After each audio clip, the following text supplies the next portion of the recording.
noches con todos. Bienvenidos a el conversatorio a la casa de Frankenstein. Vamos hoy día en homenaje a los 170 años del fallecimiento de la escritora Mary Shelley. Vamos a abordar principalmente aspectos relacionados con la novela de Frankenstein y también vamos a hablar un poco de su obra, de su vida, y en estos momentos hace su ingreso Wilson Valdelomar. Wilson, ¿estás por ahí? ¿Nos escuchas? Wilson, ¿qué tal? Buenas noches, ¿cómo estás? ¿Cómo estás, mi querido amigo? ¿Qué tal? Muy bien, entonces vamos aquí a proyectar una diapositiva como para que las personas que están ingresando al evento se vayan orientando de más o menos cuáles son los temas que estamos abordando. Conversatorio en homenaje a los 170 años del fallecimiento de la escritora británica Mary Shelley. Los invito a presentarse, a ver si se puede en este orden. Primero las damas.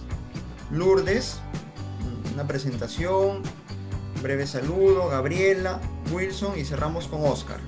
A ver, ¿los escuchamos? Perfecto. Ernesto, yo creo que debido al tema que aborda el feminismo, yo le voy a dar el pase a los hombres. Genial. Se presenten los hombres. Se invierte. A ver, vamos a empezar con Wilson. Sí, mi amigo, ¿cómo estás? Sí, buenas noches para todos los que vamos a discutir sobre este tema tan interesante. Puedo decir de que estamos en un tiempo de gran esperanza para la literatura, puesto que cada vez más, debido a estos temas, tienen tanto arraigo dentro del ámbito de la ficción literaria y del conocimiento también humanístico. Observamos pues que los jóvenes están ya volviendo a este tipo de características, ¿no? Y bueno, es un honor, francamente, mi querido amigo, participar en este conversatorio. Bueno, tú me conoces, los otros invitados, ¿no? Los otros invitados, Lourdes, Gabriela y Oscar. Bueno, me presento, yo soy Wilson Valdelomar, soy natural de la ciudad de Chiclayo y tengo varias publicaciones en el diario La Industria de Chiclayo, ¿no? Y también en algunas revistas internacionales sobre literatura e historia, y también, bueno, un gran número de libros por publicar. Esperemos que para este año pues se concrete lo del libro de Jack el Destripador. Genial, claro. De los temas que también en algún momento vamos a abordar, ¿no? Sobre el caso, me parece bastante genial empezar a hablar sobre los monstruos. En este momento pues vuelven a resurgir en el interés de la juventud y también de la gran legión lectora que existe, ¿no? Por ejemplo, Frankenstein, ¿no? El monstruo de Frankenstein, que vamos a abordar en esta noche y cuyas características también y elementos de influencia dentro del aspecto literario vamos a observar y analizar debidamente. Gabriela, ¿te escuchamos? Hola, ¿cómo están? Buenas noches. Mi nombre es Gabriela Diallo Hernández Vázquez, soy egresada de la Universidad Pedro Luis Gallo, licenciada también en Lengua y Literatura, y para mí es un gusto esta noche estar con ustedes, ¿no? Para tratar sobre el tema, ¿no? De Frankenstein, ¿no? El monstruo que causa terror, ¿no? Y que causa pena, ¿no? En este caso, y espero pues todos se diviertan, ¿no? Porque es un tema interesante que estoy segura que a todos nos va a llegar y nos va a divertir, sobre todo, porque es a quién nos va a gustar temas de terror, ¿no? De ficción, de terror, de desdichas, de penas, y pues espero que compartamos todos este momento con mucho entusiasmo, y agradecer por la invitación, Ernesto. Muy bien, Gabriela. Ahora sí, escuchamos a Lourdes. Lourdes, buenas noches. ¿Cómo está? Buenas noches, Ernesto. En primer lugar, agradecer por la invitación. Y hay algo curioso que me adentró a esta lectura, es el hecho de que cómo la sociedad ha estereotipado a este a esta criatura, ¿no? Y todos los prejuicios que tenemos antes de. Entonces, invito, porque yo sé que este conversatorio va a ser muy interesante, nos va a discernir de muchas dudas. Y muchas gracias. Yo soy egresada de la Universidad Pedro Ruiz Gallo, ahora docente en Lima, y me gustaría también conocer a los demás a los demás ponentes, ¿no? Para saber de. Muy bien, gracias Lourdes. Oscar, tu saludo y presentación para todas las personas que nos están viendo. Hola gente, ¿qué tal? Muy buenas noches. Soy Oscar Ramírez de Trujillo City.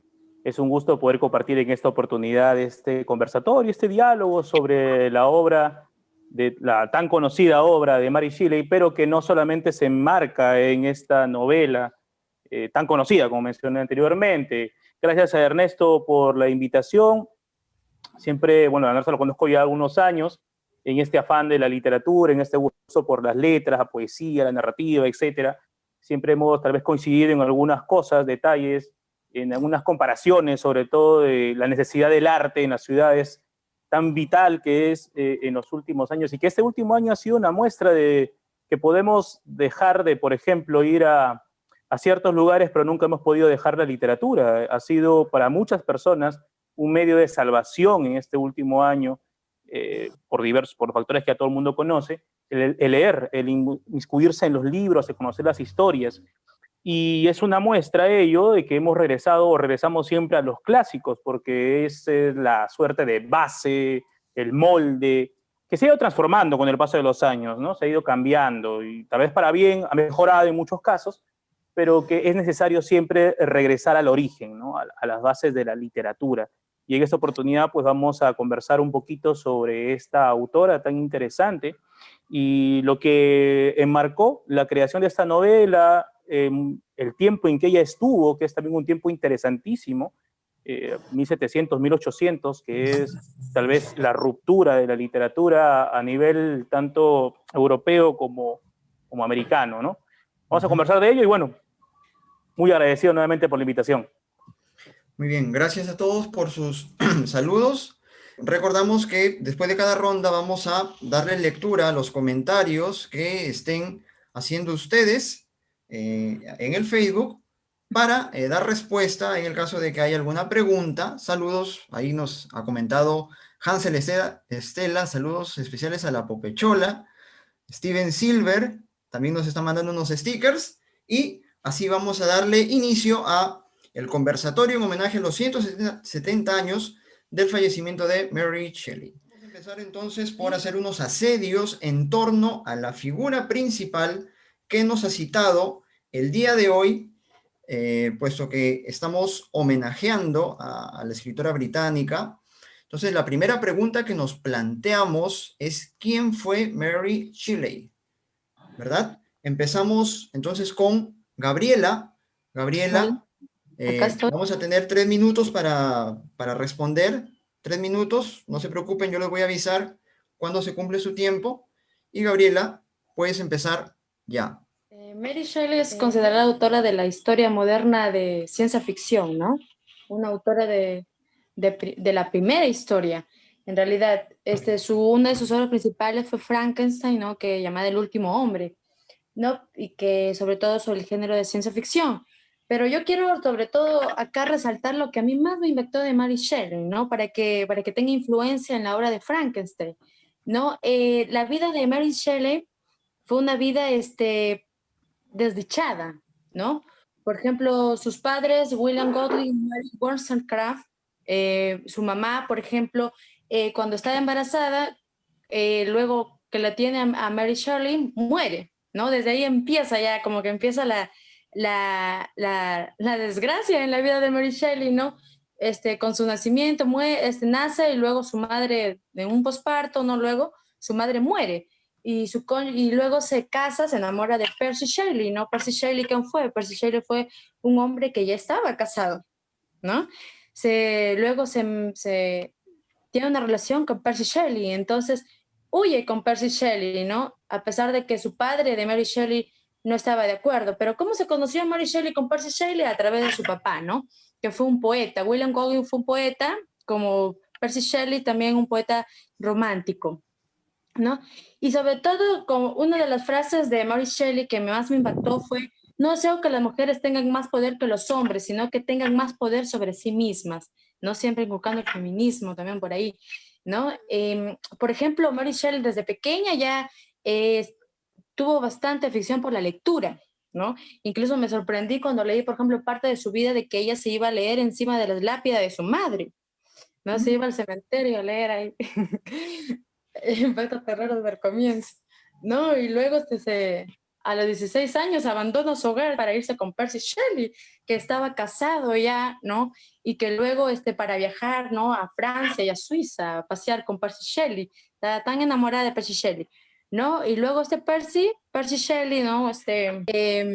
No, luego Mary Shelley, la esposa del poeta, ¿no? De Percy Shelley, estaba embarazada. Cuando Mary Shelley estaba con Percy Shelley, estaba embarazada, ¿no? Y luego viene la tragedia de que se suicida esta mujer, ¿no? La esposa de Percy Shelley se suicida y también empieza la tragedia también ahí, ¿no? O sea, su vida es una obra de terror también para mí, si te soy sincera, lo leo y me causa, me causa espanto, ¿no? Y luego, por ejemplo, pierde 2 hijos también, ¿no? Y solamente se queda con el único hijo sobreviviente, Percy, nada más, ¿no? Sus 2 hijos se mueren también, ¿no? Y cómo esta obra, desde su vida de Mary Shelley, ya causa, a mí en verdad me causó terror, ¿no? Y para que finalmente ya escriba esta obra Frankenstein, ¿no? Por una casualidad de la vida, como se podría decir, por Byron, ¿no? Por el escritor Byron, que les pide que escriban una obra de terror, ¿no? A ver, vamos a hacer todo, vamos a escribir una obra de terror, ¿no? Y por esta obra fue que escribe Frankenstein, ¿no? Le Muy salió bien. una de las obras clásicas, una de las mejores obras, ¿no? Universales que impacta terror a toda la sociedad, ¿no? Gracias, Gabriela. Gracias, Gabriela, por tu participación. Gracias también. Se ha cumplido el tiempo. Bien, pues efectivamente, Gabriela nos ha hecho un esbozo de lo trágica que ha sido la existencia de Mary Shelley. Y ahora vamos a darle el pase a Wilson. ¿Cómo 3 estás? minutos, Wilson. ¿Te escuchamos? Sí, como hemos podido escuchar acerca de este esbozo biográfico, cómo es tan sorprendente la existencia dentro de lo que es la literatura, que por una pequeña reunión llevaron a cabo un grupo de veinteañeros. Ellos comenzaron a dar inicio, le dieron inicio a la nueva literatura que iba a abordar esos canales tan tenebrosos y cuyo impacto iba a tener más adelante ese influjo supernatural sobre el cine. Se reunieron así de una manera tan espontánea en Villa Diodati, ¿no? Un palacio que estaba precisamente en un cantón de la ciudad de Ginebra, en Suiza, junto al lago Lehmann. Y sin proponérselo, bueno, ese año de 1816 fue el denominado año en que el verano nunca llegó. El año sin verano. El año sin verano, ¿no? Y precisamente hay una novela del colombiano William Ospina que salió durante el tiempo en que se cumplió el bicentenario de esta reunión de genios, ¿no? Que se llevó a cabo el 16 de junio de 1816 en aquella Villa Diodati. Lord Byron, Percy Bysshe Shelley, John William Polidori, que era médico personal de Byron, claro. La esposa de Percy Bysshe Shelley, que es de la que estamos disertando, Mary Wollstonecraft Shelley, y la hermanastra de ella, Claire Claremont, ¿no? Y bueno, por una propuesta o una especie de juego de naturaleza literaria, es que Byron les propone en una noche en donde había bastante tormenta, rayos y truenos y todo un ambiente bastante propicio para el terror, es que les hace un desafío, ¿no? De que cada uno lleve a cabo la escritura de algún cuento, algún relato sobre algo tenebroso, sobre algo que cause pavor o espanto. Fue a consecuencia de eso que bueno, comenzaron a aparecer estos dos monstruos que conocemos, ¿no? El vampiro y Frankenstein, que más adelante tachonarían la literatura, ¿no? Y el influjo de esto. Genial. Gracias, Wilson, por tu participación. Exactamente, Wilson ha hecho alusión a esa reunión conocidísima, ¿no? Wilson, se le menciona esa reunión en el prólogo de Frankenstein, creo, ¿no? Me parece que sí, sí. Sí. Hay algunas ediciones que precisamente establecen lo de la reunión del 16 de junio de 1816, ¿no? En Villa Diodati. Correcto, correcto. Muy bien, gracias, Wilson, por tu participación. Es el momento de las damas. Lourdes Díaz, ella nos va a hablar un poco acerca de la autora. Lourdes, de la misma forma, tienes 3 minutos. Te escuchamos. Primero abordar la primera ruptura que hubo en su vida, ¿no? Esa estrecha relación que Mary Shelley tenía con su madre, a pesar de que ella ya había fallecido a los 11 días que ella nació, esa comunión que había, ¿no? E incluso cuando estuvo enamorada de Percy Shelley, ellos tenían los encuentros en la tumba de su madre, ¿no? Y fue esa parte que yo leí cuando investigué, me causó mucha conmoción, ¿no? También se dice que ella logró escribir su nombre debido a que iba recurrentemente al cementerio. Entonces, como tenía el homónimo de su madre, entonces ella pudo escribir su nombre de esa forma. Entonces, esa comunión, yo creo, llevó a Mary a sentirse culpable, ¿no? Porque su padre, después que fallece Mary Wollstonecraft, empieza a reunir cartas, empieza a reunir la obra de esta mujer, ¿no? De esta líder feminista. Y siempre hace que Mary se sienta culpable, ¿no? Porque su papá la tenía la tenía un pedestal a su madre. A los 3 años, su padre contrae matrimonio con su vecina.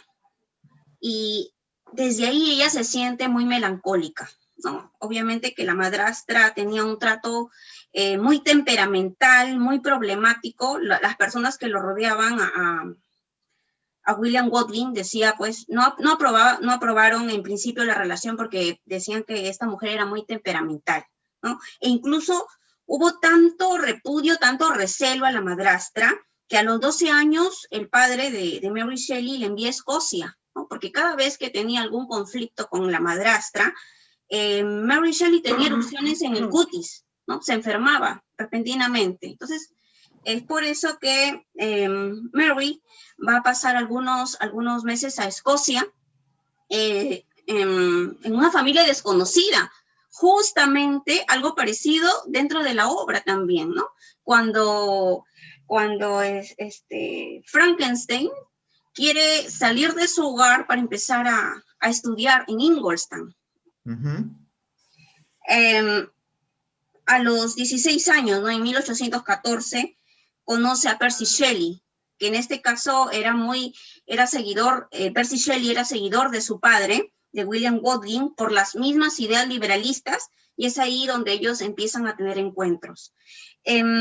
A pesar de que su padre era liberal, aprobaba el matrimonio, aprobaba la unión sin tener ningún tipo de vínculo, sin el matrimonio, él no acepta que Mary Shelley tenga una relación con Percy, porque en su entorno era visto como un hombre mujeriego, como un hombre que le gustaba enfocarse mucho en la poesía, en las tertulias, y no era responsable, ¿no? Gracias, Lourdes, por tu participación. Ramírez, te escuchamos, Oscar Ramírez, desde Trujillo. Parece presentación de concierto de cumbia, no sé, está bien. Con ustedes. Este domingo. Bueno, voy a centrarme en algunas cositas de la vida de Mary Shelley. Cuando mencionan de que Percy B. Shelley también era un personaje mujeriego y que sucumbía a los placeres de la carne hedonistas que vienen desde los griegos, era cierto porque en Europa toda la parafernalia literaria tenía esa peculiaridad. Byron era el ejemplo más grande de todo ello. En Francia estaba Alfred de Musset, también estaba por ahí Nodier y toda la gente, Charles Nodier, que estaban en ese mundillo artístico. Lo interesante es de que al margen de esas situaciones se fue creándose una literatura muy interesante. Mencionaban la emblemática reunión que se dio en este castillo, invitados pues por Lord Byron, y ahí, por ejemplo, surge la idea de escribir esta novela de Frankenstein o el moderno Prometeo, pero también al margen de ello surge esta novela, El vampiro de Polidori, que es la primera gran muestra de este personaje mítico que ya con el paso de los años, Lefano, Joseph Sheridan Lefano, tomaría como un eje necesario para poder crear la emblemática Carmila, esta novela también de vampiros, que bueno, se basa en el personaje de Elisa de Bathory, ¿no? Y que luego daría pues inicio a toda la indumentaria de personajes monstruosos, como en este caso los que elabora Bram Stoker con Drácula. Vuelvo a Mary Shelley. Mary Shelley responde mucho a la literatura de su época. No olvidemos que ella, estamos hablando de finales de 1700, comienzos de 1800, en ese tiempo se estaba dando una literatura muy interesante que tenía como eje principal las obras centradas en Castillo, la literatura gótica que ya se había elaborado, iniciando con Horace Walpole, con este Castillo de Otranto, que esta vez la primera gran novela gótica de la literatura universal, y que más adelante, por ejemplo, desarrollaría una autora muy buena que es Anna Radcliffe.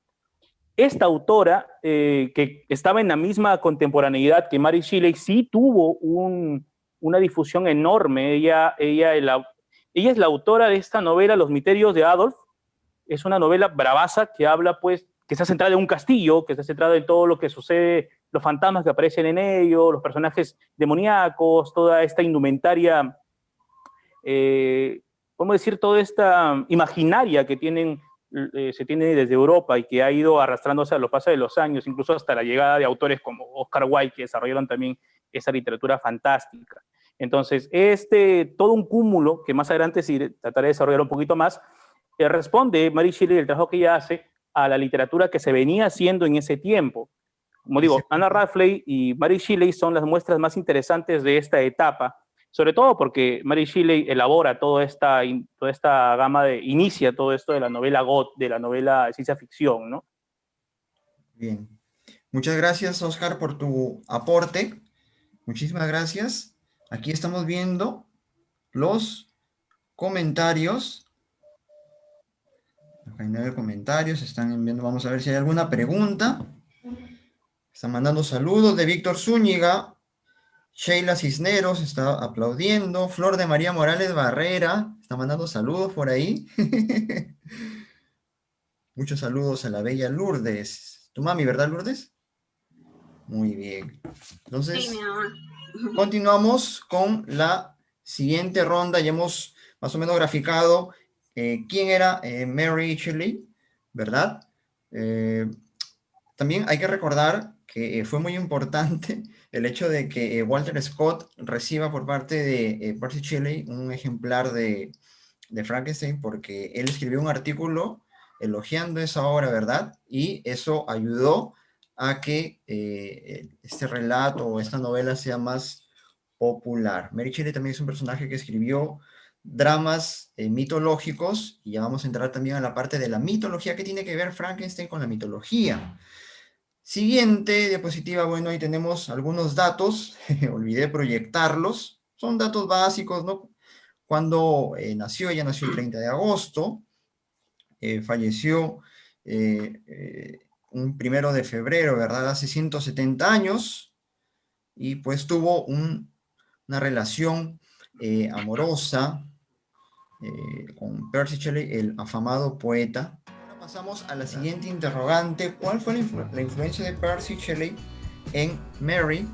Es una pregunta que se lanza como un tema para iniciar el diálogo, que no se tiene que responder literalmente, sino que podemos hablar también acerca de algunos pasajes de la vida de Mary y Percy que hayan sido detonantes de algún aspecto literario, ¿no?, de la obra de Mary Shelley.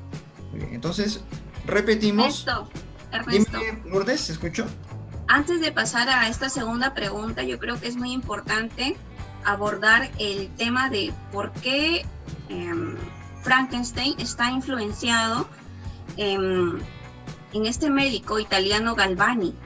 Ya. Es muy importante, ya que en esos reencuentros que tuvieron en la Villa Diodati, ¿no?, en Ginebra, contaban, ¿no?, en ese invierno tenebroso, en ese verano tenebroso, contaban historias de cómo había la ciencia. Recuerdo que la revolución científica estaba en su auge, igual que la revolución industrial. Entonces contaban cómo se podía revivir a los muertos, ¿no? Incluso Galvani hizo un experimento con su sobrino. El sobrino roba el cadáver de un preso y en un anfiteatro delante de muchas personas, lo llenan de cables al cadáver del preso, y el cadáver de ese preso abre los ojos, luego saca una mano y se llega a sentar. Entonces, a partir de estas narraciones, de estas historias, wow, es que Mary Shelley se basa. Y otra es que también recientemente había fallecido su hija Claire, y se había suicidado la esposa de Percy. Entonces, todo este cúmulo, ¿no?, de culpabilidad, bueno, más el hecho de las narraciones tenebrosas que tenían en el castillo de Lord Byron, surgieron, ¿no?, en Frankenstein. Yo creo que es muy importante posicionarlos para que sepan de dónde se genera, de dónde se puede generar esta historia, ¿no? Y con respecto a la segunda pregunta, ¿cuál es la influencia de Percy Shelley en Mary? Yo creo que toda su vida ha sido influenciado por Percy Shelley, ¿no? Incluso bueno, voy a decir algo que ya está fuera, ¿no? Pero después de que Percy Shelley fallece, uno de sus amigos le roba el corazón a Percy Shelley y se lo entrega a Mary Shelley, y Mary Shelley lo pone en una bolsa de seda, y todo literario, ¿no? Totalmente literario, ¿no? Lo pone en una bolsa de seda y lo envuelve con los poemas de Percy Shelley. O sea, imagínate cuánto amor había ahí, ¿no? Sí, ¿no? Era un amor tremendo. Muy bien. Yo quiero hacer una acotación. ¿Terminó? Sí, bueno, continúe. Claro, puedes seguir, Oscar, puedes seguir. Continúa. Ya, bacán, porque sino que me parece interesante mencionar lo que se dijo hace un momento, y para agregar esto de la imagen de los elementos galvánicos, hay que recordar que en la obra se hace mención de ello, pero Víctor Frankenstein en ningún momento dice que los utiliza. Es más, en ningún momento de la obra, como se puede recordar, en ningún momento se hace mención de cómo fueron los experimentos o cómo fueron los hechos para poder mostrar la creación de este ser. Correcto. Porque hay una metáfora muy interesante, podemos utilizarlo como una metáfora de la religiosidad, por así decirlo, porque sucedía en la literatura clásica. Recordemos que cuando Robert Stevenson elaboró La Isla del Tesoro, todo el mundo quería seguir las pistas que dejó Stevenson, creyendo que realmente existía una Isla del Tesoro. Entonces, y sucedió igual en las obras de Stevenson. En Otro y Mr. Hyde nunca te dice qué componente se utiliza para convertirse en Mr. Hyde. Entonces, era como una previa. Si digo cómo sucedió esto, de repente a alguien se le va a ocurrir hacerlo. Entonces, mejor no digo cómo se dieron las cosas, porque iba a salir como un manual de instrucción. Ahora, la pregunta que tú, claro, o sea, imagínate que se ponía toda la gente a hacer, hoy sí se puede hacer, digamos a los muertos, metamos la electricidad por todo el cuerpo, ¿no? Aunque eso de la imagen de la electricidad es una imagen que se planteó a partir del cine, de la creación del cine, ¿no? Que es muchas veces... Los rayos, exacto, porque eso funciona más para la imagen cinematográfica, ¿no? Es como esto de elemental, mi querido Watson. Eso nunca se dice en las obras de Sherlock Holmes, de Arthur Conan Doyle, nunca escribe eso, pero el cine asoció esas dos ideas y las plasmó en las películas. Entonces, hay que recordar que estos detalles interesantes que se manejan en la obra, que luego han sido pues masificados por el cine. Y con respecto a esto de cuánta fue la influencia de Percy B. Shelley, fue mucha. Es más, recordemos que la novela se publica anónimamente. En la primera edición se publica de manera anónima, y toda la gente, como está el prólogo de Percy B. Shelley en el libro, dijeron, lo escribió Percy B. Shelley, no lo escribió otra gente. Entonces, ahí es como que, no sé si la palabra sea correcta de que vivió primero a la sombra de él, pero a raíz de la muerte del poeta de Percy, ella ya te empieza a tomar una importancia muy interesante y es cuando desarrolla esto, ya en la última parte de su vida, ella desarrolla muchísimo esto de la eternidad. Y aparece, por ejemplo, aparte de Frankenstein, aparece este novelón, o sea, este relato corto que es El Mortal Inmortal, que me gustaría más adelante poder compartir alguna idea sobre ello. Algo bien interesante que anotar acá también, Dime, la Wilson. reunión, bueno, incidiendo más en el aspecto de la reunión en Villa Diodati, es que todo esto comenzó a partir de una lectura que Lord Byron hace de manera, bueno, en su grupo de amigos que estaban ahí reunidos, sobre un poema denominado Christabel, de Samuel Taylor Coleridge, ¿no?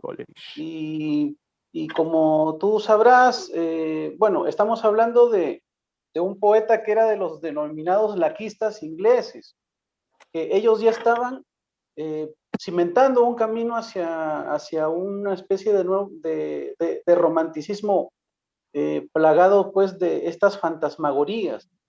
Christabel, el argumento en sí de este poema, que en realidad Samuel Taylor lo dejó inacabado, porque su plan me parece era para elaborarlo en 6 cantos, solamente llegó a escribir 2, pero el argumento gira en torno a una mujer, a una supuesta mujer vampiro, Christabel, ¿no? Que también, más o menos, teniendo más adelante la resonancia con Carmila de Joseph Sheridan Le Fanu, se trata pues de un personaje que también procura seducir a una muchacha inocente, ¿no? Como más adelante se podrá ver con el relato de Fanu.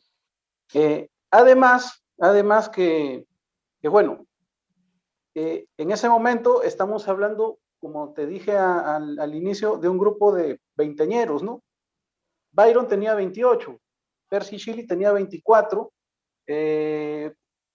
John William Polidori tenía 21 años y Mary y su hermanastra Claire tenían 18 y 17. Entonces, estaban con todas esas ansias de romper los moldes que se habían establecido a partir de la literatura del neoclasicismo, ¿no? Que estaba vigente hasta ese momento en toda Europa.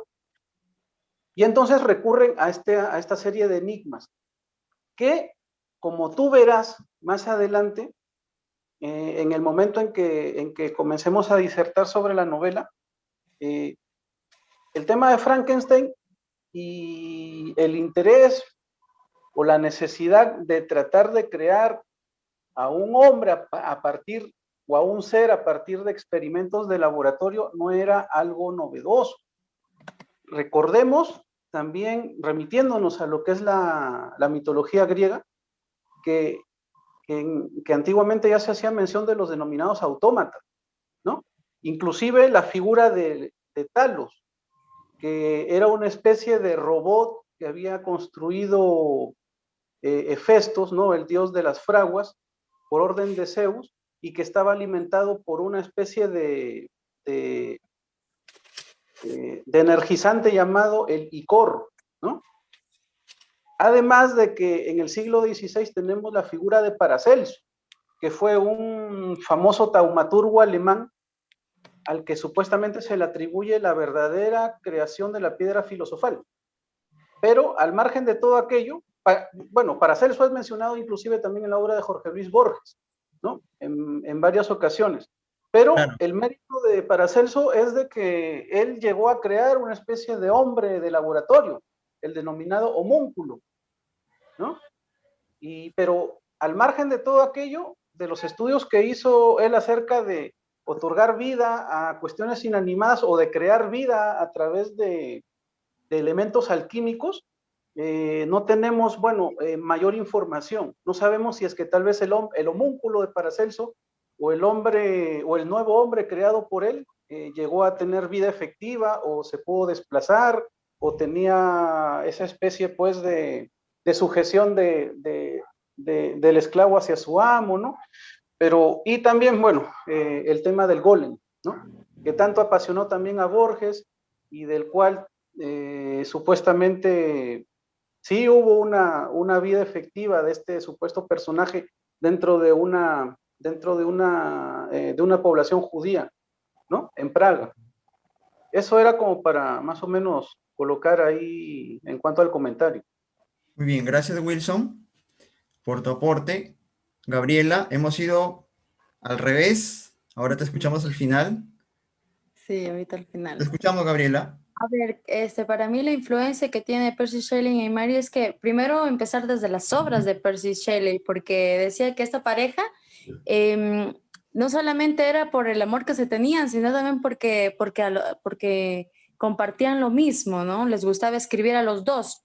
Entonces, la obra de Percy Shelley, ¿no? Estuvo basada sobre todo en el idealismo, ¿no? En la fe entusiasta se preocupaba bastante por lo que era el futuro de la humanidad, ¿no? Pero también sus poemas hablaban también de la melancolía, ¿no? ¿Ante qué? Ante las desdichas de la existencia, ¿no? Por ejemplo, una de las obras de Percy Shelley es Laon y Sidna, ¿no? Que era un largo poema narrativo, ¿no? Que atacaba a la religión y que presentaba a una pareja de amantes incestuosos, ¿no? Desde ahí habla, por ejemplo, Percy Shelley, ¿qué comparación con Mary Shelley? Los dos hablaban sobre la existencia humana y los dos hablaban sobre las desdichas, la melancolía, las tristezas, el futuro de la humanidad, ¿no? Que, por ejemplo, el futuro de la humanidad lo plasma también en Frankenstein, ¿no? Por la curiosidad de descubrir la vida, ¿no? ¿Qué hay más allá de la vida, ¿no?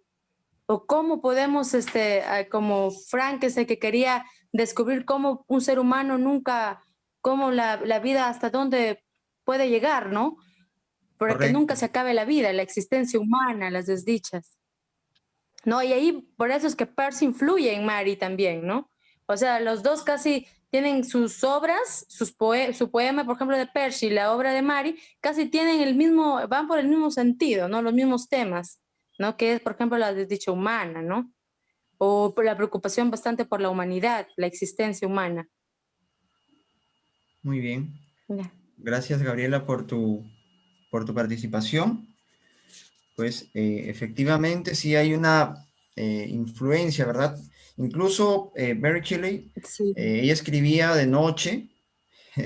Frankenstein primero iba a ser un relato, ¿no? Un relato corto que se fue extendiendo y el que hizo la revisión fue pues Percy Shelley y como dijo Oscar, o no sé, Lourdes creo que lo mencionó, esta obra salió anónima, ¿no? En 3 tomos y con el prólogo de Percy. Bien, entonces vamos a continuar con, ahí está la imagen de Percy Shelley. Entre sus obras encontramos El último hombre, Valperga, no, perdón, no, perdón, ese es de Mary Shelley, se quedó ahí pegado. ¿Qué fue? Bien, ¿Qué fue? ¿por qué Frankenstein o el moderno Prometeo se convirtió en un clásico? ¿Cuál es la razón por la que hasta esta época perviven los ecos de esta novela, Frankenstein o el moderno Prometeo? A ver, Lourdes, empezamos Sí. contigo. Bueno, primero aclarar, bueno, remonto igual a la anterior pregunta que me quedé con ganas de decir algo. Genial, genial. Mary Shelley tenía mucha presión porque sus padres habían sido unos pensadores liberales, ¿no? Muy polémicos en su época, y el hecho de estar rodeado por Lord Byron, Polidori y Percy Shelley, su media hermana, hicieron que ella se quisiera estar al mismo nivel, ¿no? Porque nadie apostaba porque era una chiquilla de 19 años escribiera tan magnífica obra, ¿no? Tan magnífica obra. Claro. Y ahora, ¿por qué Frankenstein o el moderno Prometeo se convirtió en un clásico? Yo creo, bueno, en primer lugar, el cine ha tenido muchas versiones, ¿no? Yo creo que con series y películas son más de 200 versiones que se han dado hasta el día de hoy. Yo creo que la más cercana a la obra es la de donde sale Robert De Niro, ¿no? Pero se ha ido tergiversando. Yo creo que eso es lo que ha fijado, a las miradas a Frankenstein, ¿no? A leerlo tal cual es. Y en realidad no es el monstruo como lo ponen todo tonto o de color verde. No es, porque incluso en las películas no habla ese monstruo, pero ese monstruo habla, siente, piensa, aprende el lenguaje, ¿no? Y no, es magnífico en realidad. Yo cuando lo leí me compadecí tanto de Frankenstein que yo dije, Dios mío, ¿quién es el monstruo en realidad? ¿No? ¿Es la criatura o Frankenstein? Para mí fue... Yo creo que eso es lo que ha hecho que se convierta en un clásico, ¿no? Y bueno, nunca se le da el nombre a esta criatura. Y bueno, hay tantos estereotipos sobre esto, ¿no? Pero en general yo creo que se ha convertido en un clásico por eso, ¿no? Por cómo el lector se da cuenta de que en realidad Víctor Frankenstein más bien es el monstruo, no la criatura. Correcto, claro, diferenciando, ¿no? El doctor Víctor Frankenstein de su criatura. Gracias, Lourdes. Oscar Ramírez. Criatura. A ver, acotar una idea que se planteó anteriormente, esto de que este grupo de veinteañeros quería romper las estructuras o lo neoclásico que se había desarrollado, porque claro, estaba de moda el romanticismo, recordemos que esta corriente buscaba pues resarcir todos los modelos clásicos, todo el aspecto antiguo de la literatura.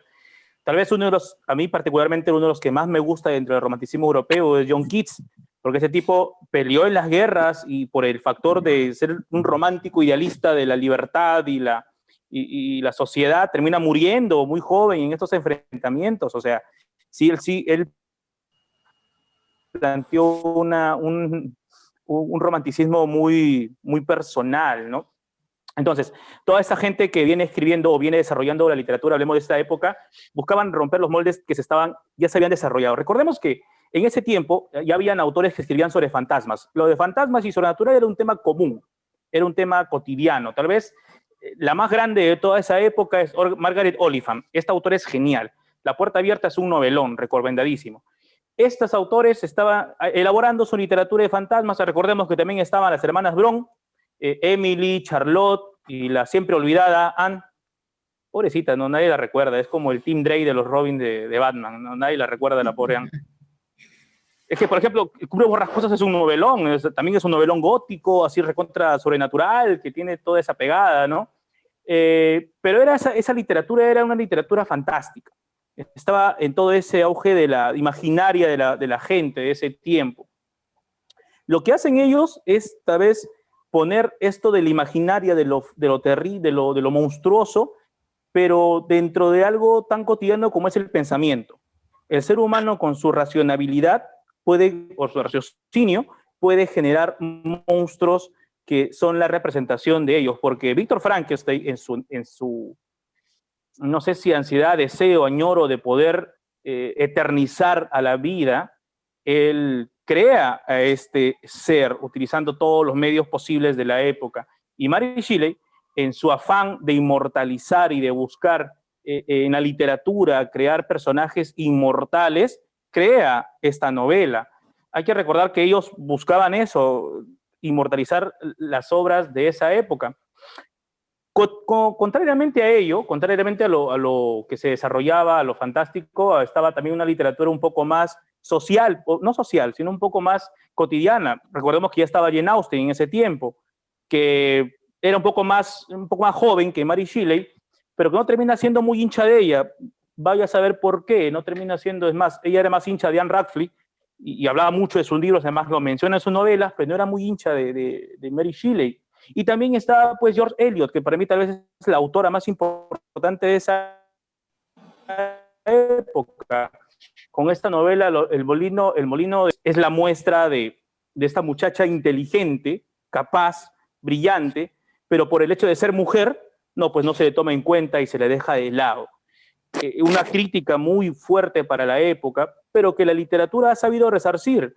Mary Shelley, con la creación de esta obra, metiendo todo el aspecto filosófico, el aspecto científico, el aspecto que hasta el momento no se había tomado muy en cuenta, ella marca un hito, marca un antes y un después. Es como Julio Verne, digamos, ¿no? Julio Verne, que con la tecnología que él elabora en sus obras dice, oye, acá eso se puede hacer un antes y un después. Pero ella fue la iniciadora de todo eso. Ella creo, no sé, mi punto de vista sobre la importancia de esta autora. Muy bien. Muchas gracias, Oscar. Sí, efectivamente, hay varios críticos que consideran esta obra como la primera de ciencia ficción, ¿no? Entonces es Sí. verdad lo que dice Oscar. Es Ajá. un hito. Genial. Amigo Wilson, te escuchamos. Sí, mira, uno de los elementos que podemos agregar aquí, a pesar de que su proclamación vino décadas después, fue la famosa frase de Arthur Rimbaud, ¿no? En la Carta del Vidente, dirigida a su Cuéntanos. amigo Paul Demeny. Yo soy otro. Esa proclamación abarcaba todo este fárrago de literatura que apareció en la primera mitad del siglo XIX, ¿no? Aquella literatura del misterio, porque en realidad cuando Rimbaud proclamó el yo soy otro, o como algunas traducciones ponen, ¿no? Yo es otro, se refiere obviamente a la otredad, que más o menos explicándolo de una forma precisa, es la figura se centraría, por ejemplo, en lo que tú sientes o sentirías si es que una rosa te hablara o te saludara, ¿no? Para algunos, bueno, ingenuamente pensarían de que es algo sorprendente, pero en realidad, si ocurriese en nuestra cotidianidad, aquello causaría terror, o sea, causaría horror y tendrías el impacto o el primer impulso, pues, de salir corriendo en ese momento. Si es que una cosa que tú la veías como algo inanimado, como algo que, no que tenía más bien dependencia sobre respecto a ti, empezar a tener vida, ¿no? O tuviera una vida independiente. A eso se refiere de alguna manera cuando también en las iluminaciones, en uno de los versos de las iluminaciones, refiere sobre los horribles trabajadores que vendrán a continuar lo que el otro dejó hacia el horizonte, ¿no? Y desde mi postura, yo creo que se refiere a Mary Shelley, John William Polidori, toda esta literatura que causó vértigo a partir del siglo XIX y que tuvo su continuación durante toda esa década hasta bien entrado el siglo XX, y que, bueno, lamentablemente la industria cinematográfica siempre se ha encargado de tergiversar dentro de lo que es la parte argumentativa, ya que tú no vas a encontrar, creo, de ninguna manera una versión cinematográfica fiel, por ejemplo, respecto a Frankenstein, respecto a la novela Frankenstein, ¿no? Y también una producción cinematográfica que sea o que respete el argumento de Drácula. Lo de Drácula es algo ya que raya en lo paranoico, porque a Drácula lo ponen como el vampiro romántico en la mayor parte de producciones, cuando en realidad el sentimentalismo que se le atribuye al monstruo brilla por su ausencia por completo dentro de la novela. Inclusive los supuestos diálogos entre Drácula y Mina Harker están completamente ausentes. Y muchas veces, como lo podemos ver en las redes sociales, en las páginas respecto a los vampiros y monstruos, ¿no?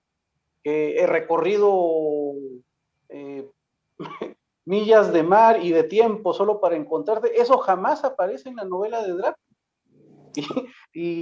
Claro. Y bueno, esto causa hilaridad porque en realidad lo que se sustenta en esto más que todo es el merchandising, ¿no?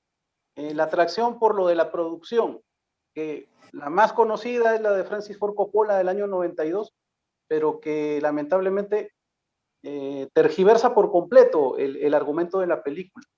Y bueno, ya me había saltado respecto a este tema, pero como te digo y lo ratifico, el elemento de la otredad es preponderante dentro de esta literatura.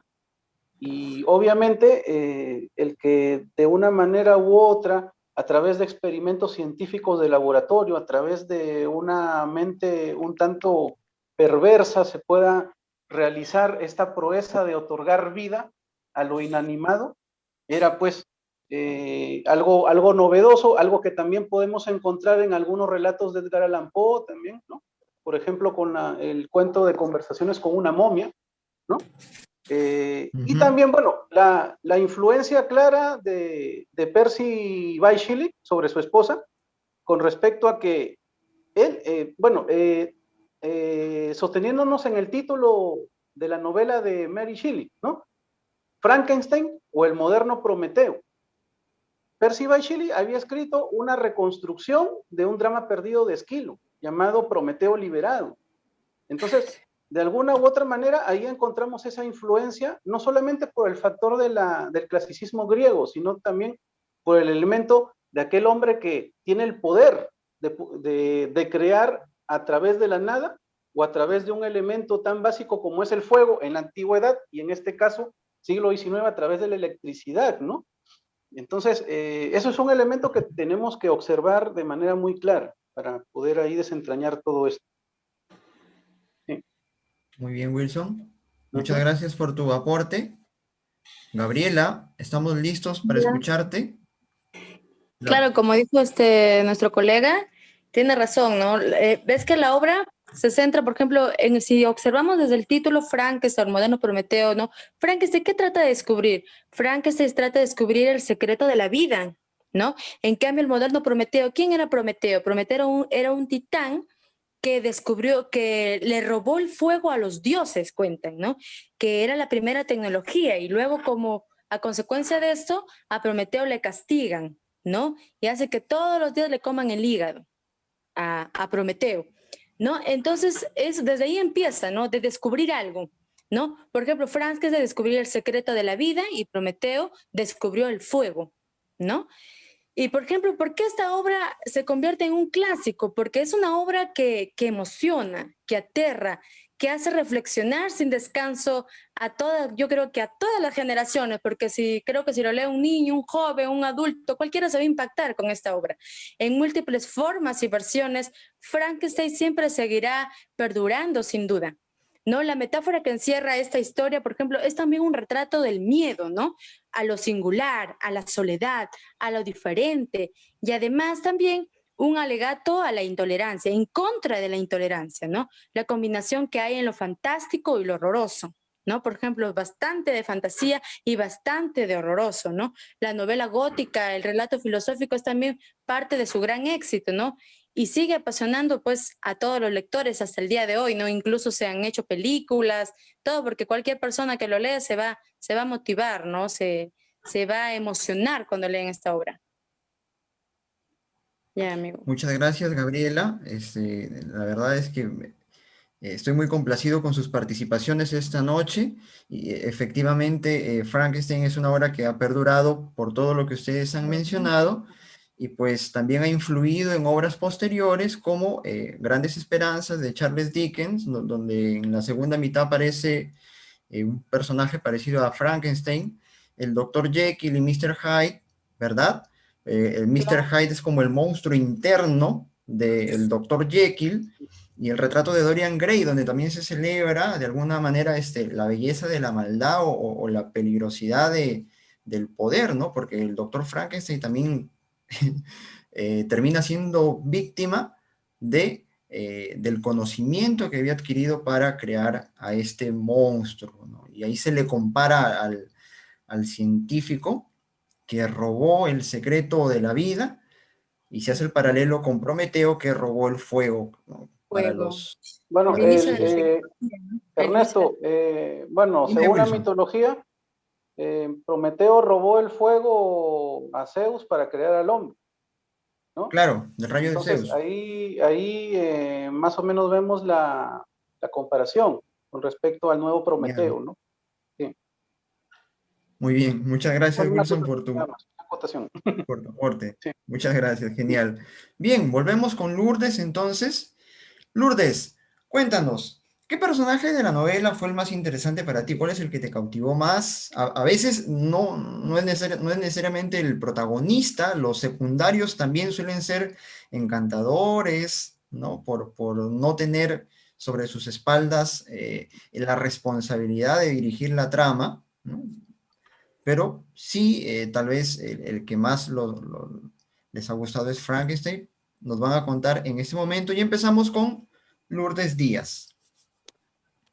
Bueno, en realidad el que a mí me enternece y me causa conmoción, a pesar de que ha hecho horrores, ¿no? Asesinatos, es el monstruo, que no tiene nombre y carece de paternidad, porque en este caso su creador, que es Frankenstein, lo abandona por sus características, ¿no? Por ser horroroso, por causar terror en la población. Y también hacer es la víctima, ¿no? Hacer una intertextualidad con El Paraíso Perdido, porque en este caso, en Satán, también es una víctima ¿no? Porque lo botan del paraíso por hacer algo, por hacer un laberinto, ¿no? Y lo mismo pasa ahí. La sociedad lo juzga a esta criatura, ¿no? Le tira palos. Él quiere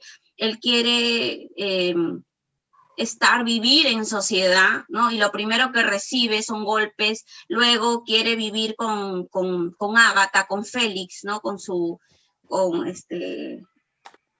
la novia también de Félix, quiere tener alguna relación, ¿no? Y se acerca primero al padre, pero el padre, como era ciego, lo escucha atento, ¿no? Le tiene algo de compasión, pero sucumbe su ira cuando se da cuenta que todo lo que le está pasando es porque nadie le ha enseñado, ¿no? No ha tenido una guía. El reencuentro del monstruo con Frankenstein, la verdad es que me conmociona mucho, ¿no? Porque él le dice, yo soy tu Adán, tú me has creado y me dejaste, ¿no? No tuvo el valor de enseñarle. Él propiamente tuvo que aprender a leer, aprender a hablar, ¿no? Porque vivió en el granero, vivió escondido, salía en las madrugadas. La verdad es que ahí es donde uno se pregunta, aquí hay solamente una víctima, que es el monstruo. Y luego, ¿quiénes son los responsables? ¿No? ¿El creador, Frankenstein, o también la sociedad? Porque la sociedad le da la espalda, ¿no? Nadie quiere enseñarle, todo le tienen terror, todos lo dejan. Bueno, y lo que es una tesis que yo tengo, pues, que Frankenstein no midió la responsabilidad, ¿no? Por tener esa avaricia, esa ambición de querer ser un dios, ¿no? Porque quiso crear vida, pero no pudo medir esa consecuencia. Y es lo mismo, también hay una comparación de personajes, un paralelismo, en cuando él le cuenta a Walton, el navegante, porque él quería descubrir el Ártico, ¿no? Quería ir más allá, quería hacer una especie de imperialismo, y le empieza a contar todas esas escenas terroríficas que tuvo con la criatura, con este ser, porque no tiene nombre, ¿no? También enmarcar, bueno, la soledad que se da en el monstruo, la soledad, la falta de paternidad, y el hecho también, por ejemplo, hacer una comparación con Percy Shelley. Percy Shelley nunca fue responsable de sus hijos. Prefería las tertulias, prefería estar con Lord Byron que quedarse con Mary Shelley. Y ella siempre le recriminaba eso, ¿no? Porque fallecieron 4 hijos de ellos y incluso él murió en un navío fuera de la familia, ¿no? Nunca le gustó estar en ese seno de hogar, no le gustaba. Entonces prefería las tertulias, prefería estar con sus amigos. Entonces, esa recriminación, ¿no? Como esa falta de paternidad. Muy bien, gracias Lourdes. Amigo Oscar, te escuchamos. Me imagino al pobre de Percy Bysshe y en el centro de atención mujer, siendo recriminado por Mary Shelley. Oye, ya puedes hazte cargo de tus hijos, ¿no? Es muy cierto. El factor de la responsabilidad en esa época era parte de todo lo que hemos heredado mucha de la gente que hacemos arte, ¿no? Que eres un bohemio, que eres un borracho, un alcohólico, un drogadicto, que lo puede ser, no hay ningún problema, pero no porque seas artista lo eres, o sea, porque eres poeta ya lo eres. Se ha asociado desde las épocas del comienzo de la creación artística. Quiero hacer una acotación respecto a esto del cine y la literatura. Creo que sí hay un conflicto muy grande y en la literatura, en el cine probablemente se ha hecho a partir de las adaptaciones que se han hecho de las obras literarias. Hablemos de todas las obras que se han hecho adaptaciones, ¿no? Siempre estamos disconformes con lo que se hace. En algunos casos no sentimos tanta la presión de ver una película mal hecha de una obra literaria. Si en ese caso no hubiésemos visto El Padrino o el caso mismo de La Mosca, la última versión de Cronenberg, que dista mucho de la creación de no me acuerdo, Langley, que es la autora estadounidense. Entonces, hay una distancia entre las creaciones literarias y el cine. Y hay que ser consciente de ciertas cosas. Una cosa es una mala adaptación, una cosa es una mala película hecha en base a un libro y otra cosa es una mala adaptación hecha de un libro. Mala adaptación, por ejemplo, la que sucede en El Conde de Montecristo con Jim Caviezel. El final es un final feliz, cosa que en el libro no existe. En el libro El Conde de Montecristo de Alejandro Dumas es un final, el tipo no quería familia, no quería nada, quería únicamente vengarse. Cosa que en la película sí hay un final feliz. Pero, por ejemplo, si tú ves una película tipo Charlie y la fábrica de chocolates, pero en la versión de Tim Burton, que a mucha gente no le puede gustar, tú te das cuenta que el tipo no quiere adaptar específicamente la novela, sino él quiere hacer una versión de la novela, porque él agrega información que no está en el libro. Por ejemplo, el por qué Charlie y su padre se distancian. Willy Wonka y su padre se distancian. Entonces, eso sucede en las buenas adaptaciones que se dan de obras literarias, en las cuales el autor o el creador hace una versión propia del libro. Esto, por ejemplo, sucede con una última película que he visto muy buena, no es tan actual, que es El hombre duplicado. El director es un director francés, no me acuerdo muy bien, pero que está basada en la novela de Saramago. Si lees la novela de Saramago, hay cosas que sí tienen el aire de la novela, pero en la película el director ha querido hacer una versión de ese libro, que me parece bien siempre y cuando sea una buena adaptación, ¿no? Porque funciona. No podemos meter una novela de 300 páginas en 2 horas, es imposible. Por eso que García Márquez jamás estuvo a favor de que hicieran películas o series de sus obras literarias, porque no te imaginas a ese Buendía de casi 2,5 metros que se podía levantar una mesa y romperla y levantarla. O sea, eso no te imaginas tú quién podría ser. Y sucede que en el cine también pues ocurren barbaridades, como poner a Brad Pitt, que me encanta Brad Pitt, pero lo ponen como Aquiles. No, pues no seas malo, o sea, y la pelea entre Héctor y Aquiles es una barbaridad en la película. Esa es una mala adaptación, por ejemplo. Y no es una versión del autor, es una mala adaptación que busca la espectacularidad de la situación. Ahora, para mí el personaje el que más me gusta de la obra Frankenstein, que recordemos que Frankenstein, yo cuando la empecé a leer pensé que era una novela epistolar, tipo Werther o tipo Drácula, ¿no? Pero no, te comienzan con las cartas y después ya vienen las narraciones que se hacen de la situación. Para mí el personaje es Justine, esta criada de la familia de los Frankenstein, que ella termina asumiendo la muerte de uno de los personajes solamente por una creencia religiosa. O sea, ella es una víctima tremenda del egoísmo de Frankenstein, de Víctor Frankenstein. Para mí ese personaje, cada vez cuando yo leí por vez primera ese libro dije, pucha, pero flaca, confiesa, pues, que tú lo mataste, todo. Pero ella admite eso por una cuestión religiosa. Y te pones a pensar cómo en ese tiempo, un poco menos ahora, estos conflictos religiosos, estos conflictos de la moral sobre todo, fueron tan grandes que permitían a las personas tomar culpas que no les pertenecían. Bueno, ya estaba la Santa Inquisición desde ya tantos siglos haciendo lo mismo, pero te pones a pensar cómo es esto un reflejo de ello, ¿no? Para mí siempre va a ser el personaje, a mí Justin va a ser el personaje de la película, para mí. De la novela, pero de película. Ya. Sí, Oscar, muy buena intervención, muy buena. Sí, ella pues termina siendo asesinada porque la culpan del de haber matado a... de William Frankenstein. Matan al hermano. Al hermano de Víctor, claro. Matan y le echan la culpa a ella. Genial. Gracias. Wilson, ¿te escuchamos? Así es, mi amigo. Bueno, es bastante acertado decir acá en este aspecto que, bueno, ¿por qué encontramos, refiriéndonos al elemento que justamente nuestra compañera Lourdes refirió, ¿no?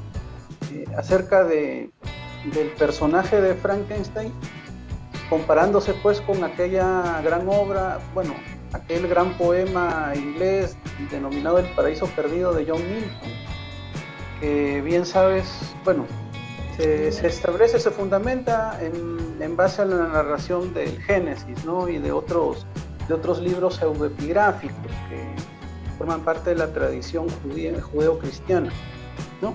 Pero hay algo que aclarar aquí respecto a que hay bastantes interpretaciones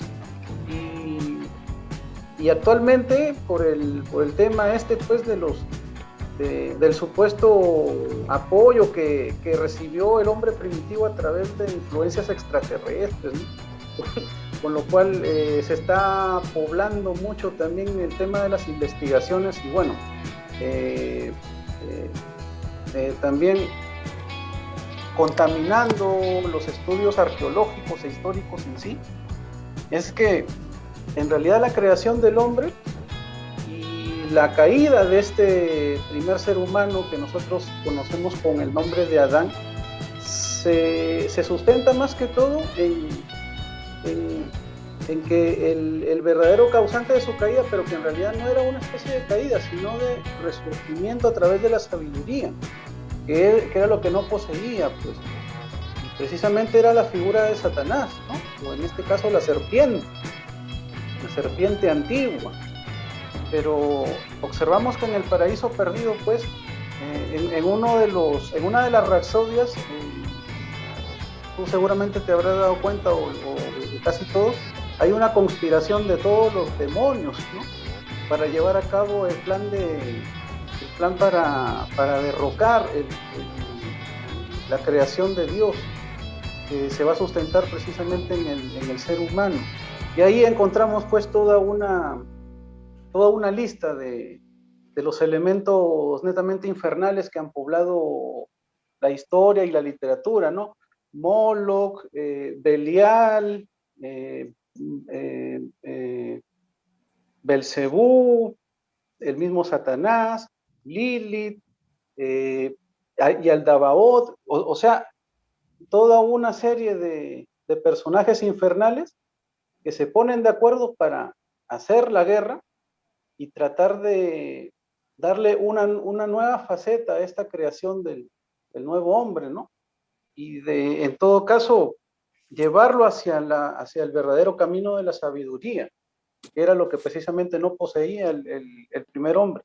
Y bueno, el personaje que acá observamos, teniendo a la vista el paisaje predominante de esa época, es porque Frankenstein apareció a inicio del siglo XIX, cuando ya el golpe tremendo que dio la Revolución Francesa y que tuvo su resonancia a través de varios países de Europa y también Latinoamérica, ¿no? Como tú sabrás, estuvo también precedido pues por los estudios de los descubrimientos científicos y también por la denominada ilustración, ¿no? El movimiento de la ilustración, en donde conocemos de sobra pues a todos estos filósofos que quisieron dar ese nuevo matiz al pensamiento del hombre para culturizarlo y hacerlo entrar en razón, ¿no? Teniendo de alguna manera esto un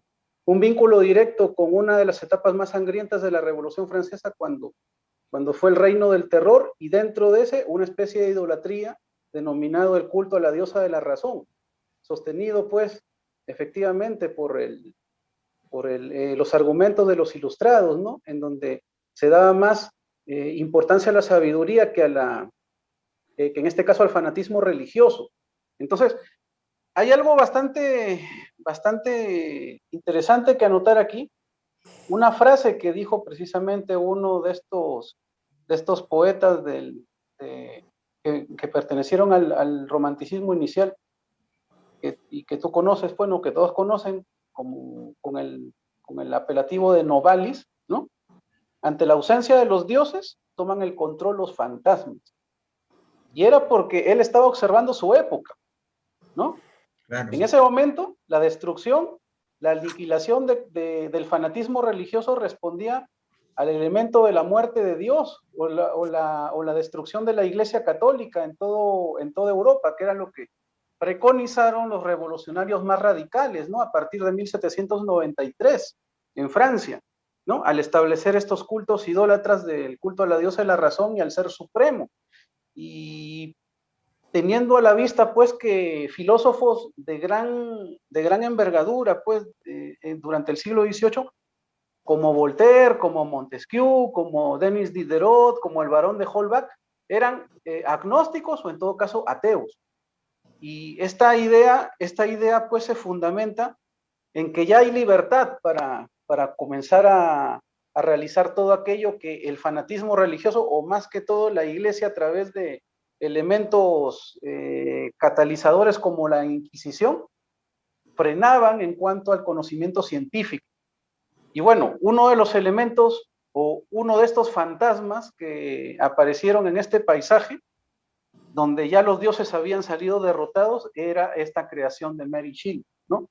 Es Frankenstein, que como podrás ver, es uno de los personajes principales, bueno, es el personaje principal, a pesar de que no tiene nombre, a pesar de que no tiene una identidad, pero se comporta como el Adán del relato yavista, ¿no? O sea, el personaje que no tiene de alguna manera noción de lo que podría ser el bien o el mal, pero que a través de los crímenes o a través de las reflexiones es que busca su identidad y también el porqué de su existencia, ¿no? Muy bien. Entonces, es algo que es interesantísimo en cuanto a la novela, ¿no? Muchas gracias, Wilson, por tu participación. Gabriela, cuéntanos, Gabriela, ¿con qué personaje te quedas? Gabriela Hernández. Me había quedado desde el inicio de la obra, me había quedado con el monstruo. Uh-huh. ¿Por qué con el monstruo? ¿Por qué? Porque si vemos la influencia de la escritora en el monstruo, por ejemplo, plasmar a través de la soledad, del desprecio, por ejemplo, en esa época cuando Mary Shelley estaba con Percy, ¿no? La gente también le criticaba porque incluso su papá no quería hablarle porque ellos habían cometido prácticamente un incesto, ¿no? Se habían metido, a pesar de que había un matrimonio por medio, ¿no? Mary se mete en ese matrimonio, ¿no? Entonces ahí viene la desdicha, ¿no? El desprecio de la sociedad, ¿no? Y sobre todo el monstruo me impactó bastante. ¿Por qué? Porque fue un personaje muy interesante porque el monstruo siempre quiere descubrir ese embrollo de lo que es la vida. Por ejemplo, empezar a descubrir desde la vida, desde el inicio de su existencia, aprender de él en un momento, ¿no? En un momento, amar el mundo, apreciar las cosas desde su más sencillez, por ejemplo, el canto de los pájaros, cuando se ponía a observar al anciano tocar su flauta, o sea, amaba la vida, ¿no? Veía el lado bueno de la vida. Pero por otro lado, en cambio, cuando conoce el desprecio de la sociedad, cuando se siente solo, cuando ve que su creador la había abandonado, ¿no? Siente la soledad. Entonces, él empieza a descubrir la maldad en el mundo, ¿no?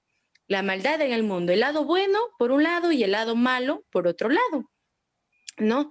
Entonces ahí es cuando viene el deseo de la venganza, ¿no? O por ejemplo también relacionarlo con nosotros, a veces nos sentimos solos, a veces quizás alguna vez nos hemos sentido despreciados, o también el deseo de la venganza, ¿no? Que le correló el deseo de la venganza para que luego venga el remordimiento, ¿no? De la conciencia, que muchos de nosotros nos pasa, a veces hacemos cosas malas y luego el remordimiento de la conciencia no nos deja vivir tranquilos, ¿no? Cuando ya el monstruo después se arrepiente, ¿no? Cuando ya ve que su creador muere, ¿no? Ahí en el ataúd, ya lo ven en el ataúd, a su creador, se arrepiente de todo lo que había hecho. ¿Por qué? Por saciar su venganza, ¿no? Y también, sobre todo, por las preguntas filosóficas que también el monstruo se pregunta. Por ejemplo, preguntas como, ¿qué significa esto? ¿Quién soy yo? ¿De dónde vengo? ¿Cuál será mi destino? ¿No?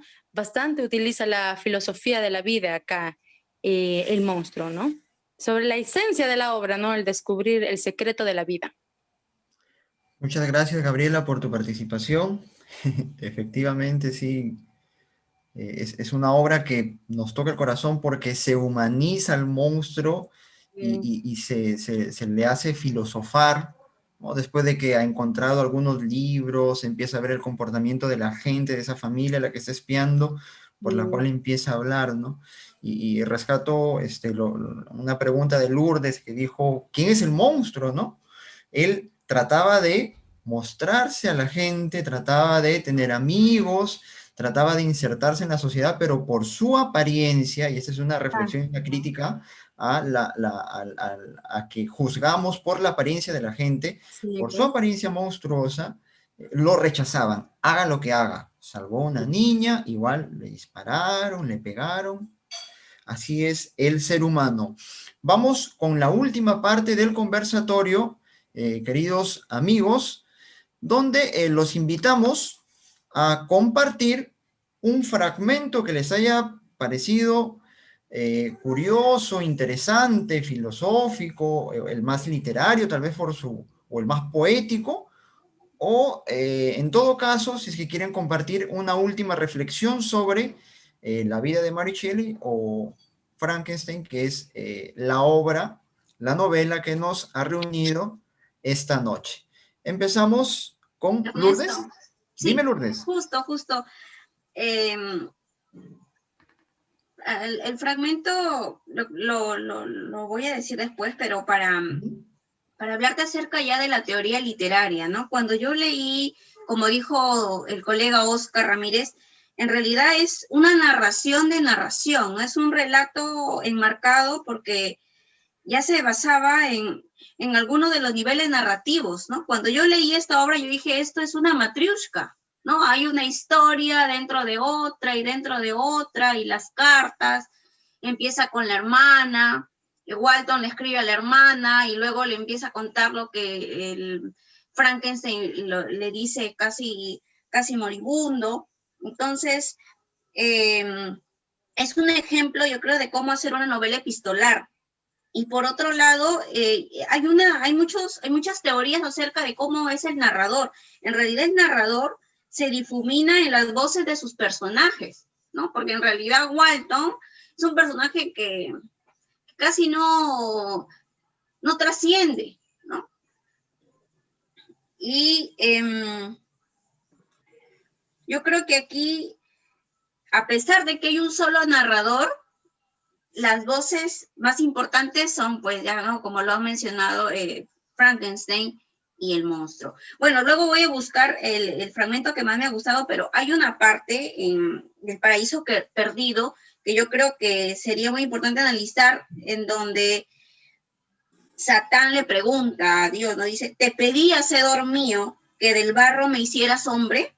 ¿Te exigí acaso que me sacaras de la oscuridad? Yo creo que es casi la misma conversación que tiene el monstruo con Víctor Frankenstein, ¿no? Y bueno, voy a terminar ahí porque voy a buscar el fragmento que justo lo había guardado con una captura y luego lo mostraré. Genial, Lourdes. Muchas gracias. Oscar. Justo me he hecho acordar, Lourdes, cuando con mis estudiantes estábamos revisando algunas, estamos revisando incluso partes de la Biblia por diversos factores, ¿no? Que los estudiantes siempre venían a preguntar, y me hablaban que sentían pena, primero sentían odio a Judas por haber traicionado a Dios, a Jesús y toda esa cosa. Pero yo cité uno de los cuentos de Borges, que es 3 versiones de Judas, en la cual les planteo, y si no hubiera habido un Judas solamente siguió el plan de Dios, les digo, o sea, ese era el plan de Dios, no era el plan de otra persona. Entonces, ahí mis alumnos como que se pusieron a pensar que el plan de Dios era hacer tal cosa, entonces Judas es una víctima de todo ello. Se lo dejo para que ustedes analicen, recuerdo. Y ya después ya decían, pobre Judas, qué penita, yo amo a Judas y cosas así. Porque al final es eso, ¿no? Dentro de todo ese plan de Dios que se estipula, y justo me hace acordar con El Paraíso Perdido, que es un poemaza de John Milton, se plantea todo ello. Mira, yo no tengo el libro a la mano, no lo tengo empaquetado en una de mis cajas, pero yo recuerdo muchísimo esta escena en la cual encuentran la fotografía, ese documento de William, encuentran en la ropa de Justine, y por ese motivo le empiezan a juzgar. Y me acuerdo muchísimo el diálogo que tiene con el cura cuando se va a confesar, y le dice, hija, tienes que confiesa, si no hay un infierno que te va a estar esperando. El hecho de mencionar esta idea del infierno, para ella lo fue todo, para ella fue, sí, tiene razón, tengo que confesar a pesar de que yo no lo haya hecho, a pesar de que no haya yo hecho este crimen, voy a confesar. Y lo más fregado es que Víctor sabía todo eso, sabía que ella no era culpable, él sabía quién había sido el asesino y no dice nada. Y la ve, es una escena, a mí personalmente esa escena me pareció muy, muy fuerte. Más, quiero contar una cosita respecto a esto de lo que se ha mencionado anteriormente con el trabajo de Mary Shelley. Mary Shelley, si bien es muy conocida con esto de Frankenstein, en su trabajo literario trató de utilizar mucho las temáticas que se abordaban en ese tiempo. Por ejemplo, es todavía heredera de la literatura clásica con te comenté, recuerdo, Ernesto, este cuento que es El sueño, en el cual se ve pues este conflicto amoroso, algo tipo Romeo y Julieta, 2 amantes que son de familias opuestas y que al final tiene la chica este sueño en el cual se ven los dos enfrentados. Es una literatura muy clásica, muy a la antigua, ¿no? Pero ya luego ella se asimila mucho de la cultura de su época y escribe este cuentazo que es La Transformación, donde sí hay un elemento fantástico, casi demoníaco, que aparece en el libro, en esta narración. Ahora, mencionaron, no recuerdo quién mencionó la estatua de Dorian Gray, pero cuando mencionaron me hice acordar del Mortal Inmortal, que es esta novela corta en la cual tiene mucha de la influencia de este personaje Agripa, Cornelius Agripa, en el cual se maneja este concepto de inmortalidad, pero no la inmortalidad como un hecho de felicidad, sino que este personaje entiende que las personas que están a su alrededor van a morir, él nunca va a envejecer, pero su cuerpo interiormente sí. Y inevitablemente recuerdas el retrato de Dorian Gray de Oscar Wilde, en la cual algo semejante funciona, ¿no? Este hecho fantástico del personaje que nunca envejece, pero que te muestra su lado más perverso como ser humano. En cambio, en El Mortal Inmortal no sucede eso, sino el personaje se siente abstraído, dolido, apesadumbrado, porque al final a él lo engañan, le dan una pócima que él no sabía que le iba a generar esta inmortalidad. Entonces, Mary Shelley, si bien toca este tema de la inmortalidad en sus obras, no desarrolló solo esa temática, desarrolló muchas temáticas más. La fantasmagórica, desarrolló la temática romántica o amorosa, por así mencionarla, ¿no? Entonces sería bueno que podamos ampliarnos, leer su trabajo. Es un trabajo interesante el de Mary Shelley. Tú compartiste una obra que Matilda, por ejemplo, también. Hay mucho trabajo de ella, hay mucho trabajo y se pueden descubrir. Para mí, El Mortal Inmortal es una pieza genial, una arquitectura genial de la narrativa. Me gustó incluso más que Frankenstein, pero gustos y gustos. Entonces, podamos revisar el trabajo de Mary Shelley sería ideal. Sí, genial. Me parece muy, muy oportuna tu recomendación, Oscar. Eh, y sí sería bueno, pues, en otro momento profundizar un poco más, ¿no? Sino que le No, no, comento, no, no general. sí, sí, claro. Sino Leamos, que leamos. le comento a Wilson a veces que estamos empezando con esos temas que son populares, ¿no? Clásicos, y eso llama a la gente, ¿no? Y Claro. esto puede servir para hablar del resto de la obra de Mary Shelley, ¿no? Genial, que como tú dices, escrito no solamente sobre ese tema, sino también en El último hombre, por ejemplo, ahí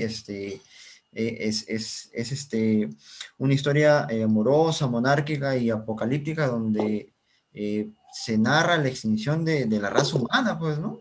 Ahí para el siglo XXI. Estaba O, adelantando, ya estaba sí, proyectándose 2020, dijo ella. para el 2100. Para el Ernesto, 2100. fuera de serie, Falta ya poquito. que tiene que ver con lo del coronavirus también, ¿no? Tiene una Ajá. relación. Sí, sí, sí, correcto. Las épocas de las pestes. Ajá, correcto. Gabriela, ¿te escuchamos? ¿O seguía Wilson? ¿Habló Wilson? No, todavía no. Ah, ya, perdón, Gabriela. Wilson, Ya, Wilson, te escuchamos.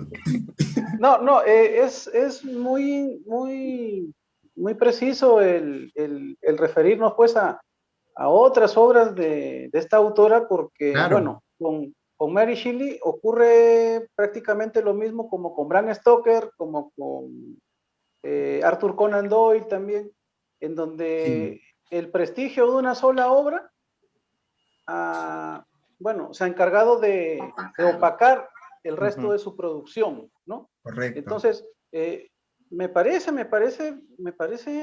que en el año 2013 más o menos salió una colección de libros de terror bueno, en la editorial de la República, del diario de la República, y creo que en uno de los títulos fue El Mortal Inmortal de Mary Shelley. Me La colección parece que, rojita que venía con Planeta y que hacía la introducción de Mariana Enríquez. ajá, sí, sí, sí, sí, esa precisamente. Entonces, sería bueno que más adelante, como para amplificar toda esta visión de la producción literaria de tantos autores que son inmortales, pero que los conocemos solamente por un título, Ujú. podamos en todo caso ponernos de acuerdo como para discutir, ¿no? Otras obras de ellos, porque inclusive, mira, no solamente en el caso de Mary Shelley, sino también Bram Stoker, él escribió 10 novelas. Inclusive hay una novela que es bastante semejante al argumento de Drácula, que es La Dama del Sudario, pero no se conoce muy bien, lamentablemente, por el tema, pues, del acaparamiento literario del título de Drácula, ¿no? Inclusive, cuando se ha tenido la suerte de traducir al castellano obras desconocidas de estos autores, se ha tenido que poner, pues, en la portada, pues, la aclaración, ¿no? La joya de las 7 estrellas, que también es otra novela de Bram Stoker, por el autor de Drácula, entonces, como para establecer de que esa novela no sea olvidada o sea dejada de lado, porque a veces el mismo nombre del autor también es opacado por el título de la obra, ¿no?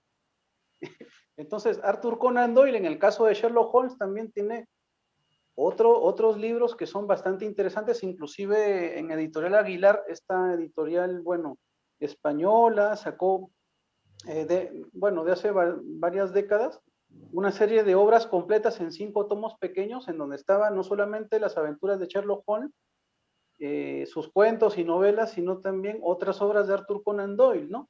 Como por ejemplo la historia del espiritismo. Muy pocos sabemos o conocen de que Arthur Conan Doyle fue uno de los pioneros en Inglaterra o uno de más grandes forjadores de esta forma de comunicación con los muertos a través de los medios, ¿no? Y eso sería también bastante interesante de discutir, ¿no? Porque eso también era una forma de manifestación de su época. Y bueno, con respecto a lo de algún pasaje sobre la obra, me parece que la historia más bien nos queda corta y creo que no, bueno, la totalidad del bloque de la misma novela es interesante de por sí. No lo tengo a la mano porque en el lugar tan septentrional que me encuentro, no lo tengo en físico, el Sí, libro, pero bueno, yo lo que quería más bien establecer aquí es que no sé si tal vez concuerden conmigo, pero Mary Shelley me parece que es una especie de elemento bastante importante de lo que sería la nueva mujer en la Inglaterra ya de fines del siglo XIX, a pesar de que ella, bueno, falleció en 1851, pero su figura tan avasalladora, ¿no?, dentro de la literatura, que creo que opaca la misma Jane Austen, porque como tú verás, al menos en la línea argumentativa, las novelas de Austen siempre convergen alrededor de la mujer, que es la clásica ama de casa o la que está predestinada para el matrimonio arreglado y todo situado pues dentro de lo que es la tradición inglesa, de la dignidad, del honor de la familia y el orden, algo que está completamente ausente en Mary Shelley, porque ella va mucho más adelante, ella se adentra en un elemento de gran magnitud que es la graficación o la gráfica del monstruo, de los fantasmas, de lo aterrador, ¿no? Entonces, eso ya la convierte de por sí en una mujer adelantada ya para su tiempo. Algo que no sucedía pues con las otras, las otras escritoras que eran sus contemporáneas, ¿no? correcto. Pero tal vez bueno, este significado pues que tuvo a través de sus progenitores sobre la lucha de las primeras o las primitivas feministas, ¿no? Y de los derechos de la mujer que también se verificaron pues en Francia con Olympe de Gouges, ¿no? Que también fue una luchadora social y que murió en la guillotina en 1793 y ella fue la que estableció la famosa declaración de los derechos de la ciudadana, de la mujer y la ciudadana francesa. Creo que eso va de la mano con respecto a lo que también hicieron los padres de Mary Shelley y lo que también la obra de ella llevaría adelante, ¿no? Como un elemento bastante apropiado para estudiar a través de la literatura y que ella misma, por su propia importancia, se mostraba pues como una nueva mujer, una mujer que ya iba por otros caminos distintos a los que el convencionalismo de su tiempo establecía, ¿no? Eso, mi querido amigo. Muy bien, Wilson. Ahora sí, Gabriela, mil disculpas. A ver si tienes por ahí un fragmento o tal vez quieras mencionar un pasaje y luego pasamos a Lourdes, que ahí ya nos está esperando con su ejemplar de Frankenstein ilustrado, ¿verdad, Lourdes? A ver.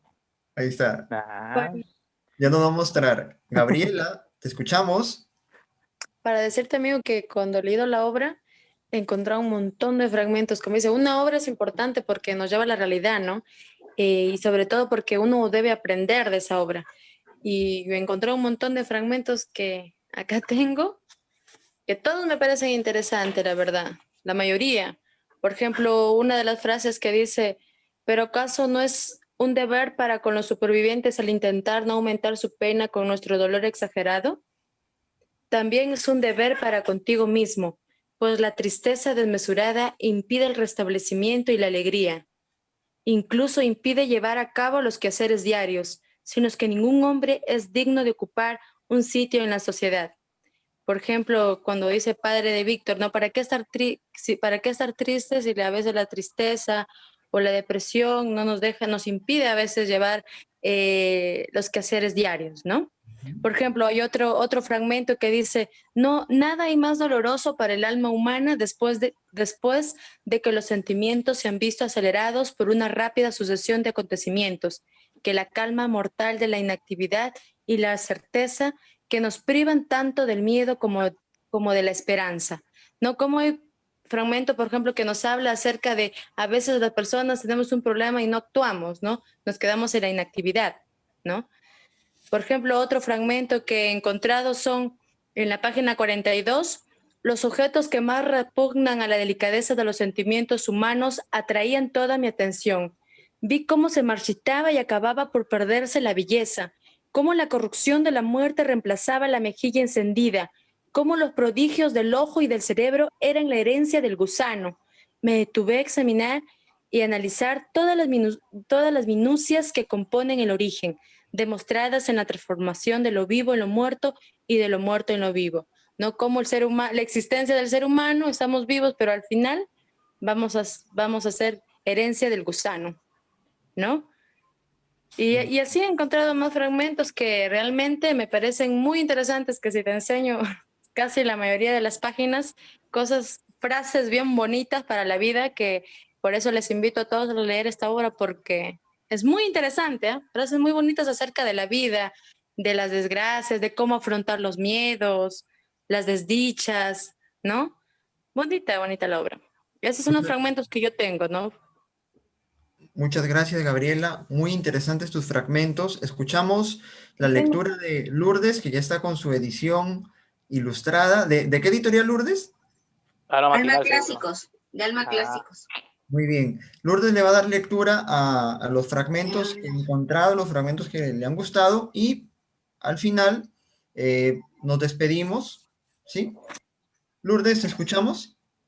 Bueno, en realidad son 5 fragmentos que ni bien leí, les tomé captura, dije, no, eso yo lo voy a tener para toda la vida, ¿no? Ya están guardaditos incluso en el Drive. A ver, aquí. El primero es cuando el monstruo conversa con su creador, ¿no? Y le dice, si vos cumplís también con vuestra parte, con las obligaciones que tenéis para conmigo, oh Frankenstein, no seáis justo con todos los demás y me aplastéis a mí solo, a quien más debéis vuestra clemencia, vuestro cariño. Recordad que soy vuestra creación. Yo debería ser vuestro Adán, pero bien al contrario, soy un ángel caído, a quien privasteis de la alegría sin ninguna culpa. Genial. Esta es una. La segunda es cuando el monstruo descubre cómo es físicamente, ¿no? Y dice bueno, recordando lo anterior, él veía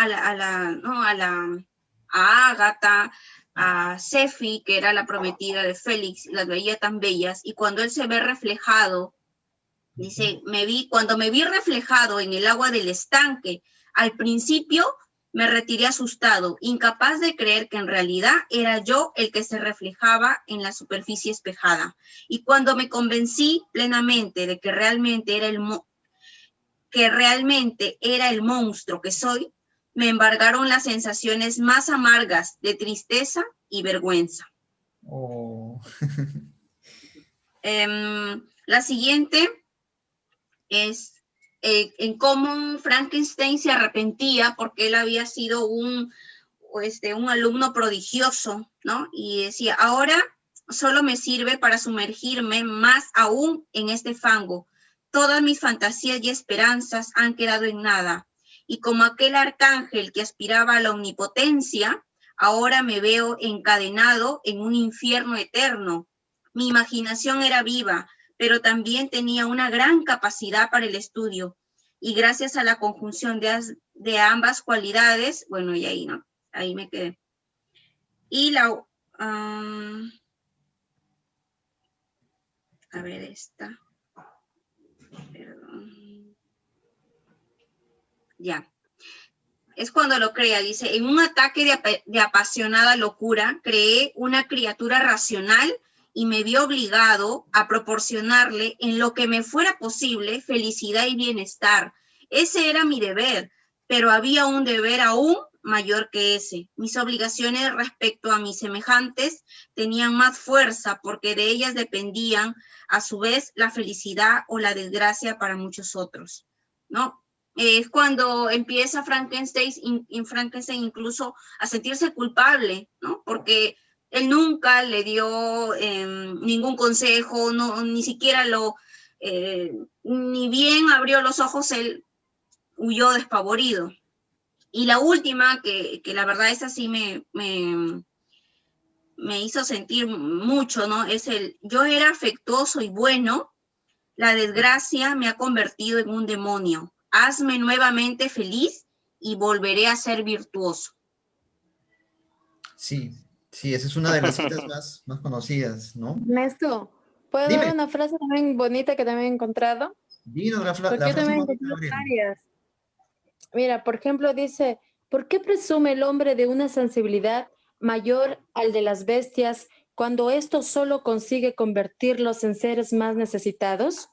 Si nuestros instintos se limitaran al hambre, a la sed, el deseo, seríamos casi libres, pero nos conmueve cada viento que sopla, cada palabra al azar, cada imagen que esa misma palabra nos evoca. Descansamos, una pesadilla puede envenenar nuestro sueño. Despertamos, un pensamiento errante nos empaña el día. Sentimos, concebimos o razonamos, reímos o lloramos, abrazamos una tristeza querida o desechamos nuestra pena. Todo igual, pues ya sea alegría o dolor, el sendero por el que se alejará está abierto.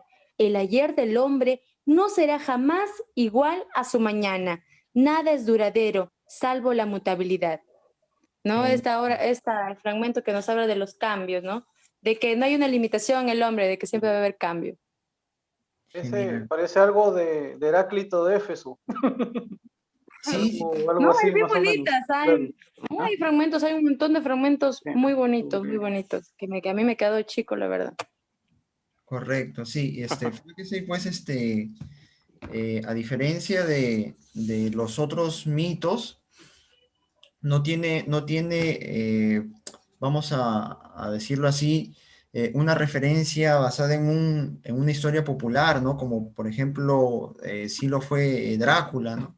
Entonces, esto le da cierta particularidad a la novela, en base a la cual hemos organizado este bonito conversatorio que yo lo he disfrutado bastante, chicos, amigos.